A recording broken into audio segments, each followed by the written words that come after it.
gents away. Kom ek gee julle net groot tip, né?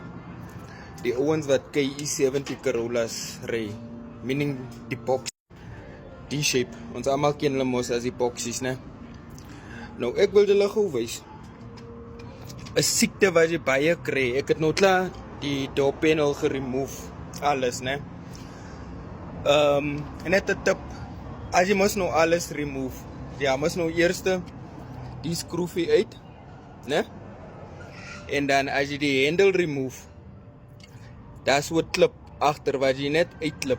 So basically as die handle so sit, dan maak jy hom net met 'n flat oop, né? Dan sal jy daai klip sien. Hy sit hier agter soos daai. En trek jy net die klip uit, dan kom jou handle af. Right. Nou 'n siekte op die karre.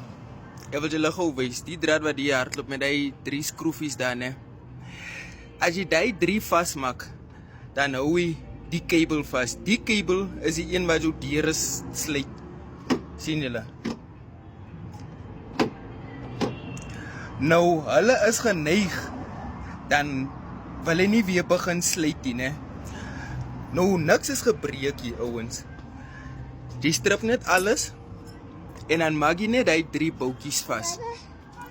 Ja, Boeta, jy maak net die 3 boutjies vas. Ja, jy kan die skroefdrywer vat.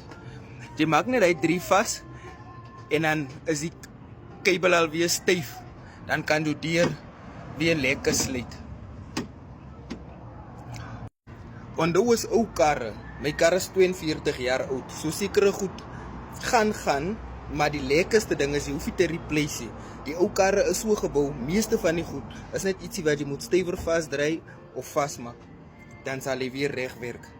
So ek hoop dit het gehelp vir enige een wat hy probleme al gehad het met die lok van die deur wat 'n bietjie sukkel. Jy maak net hy 3 'n bietjie stywer vas. Jy trek die kabel net so deur tot wanneer jy voel hy's lekker styf vir jou, en dan maak jy hom vas. Dan sal jy sien hoe deur lok weer 100%. Away.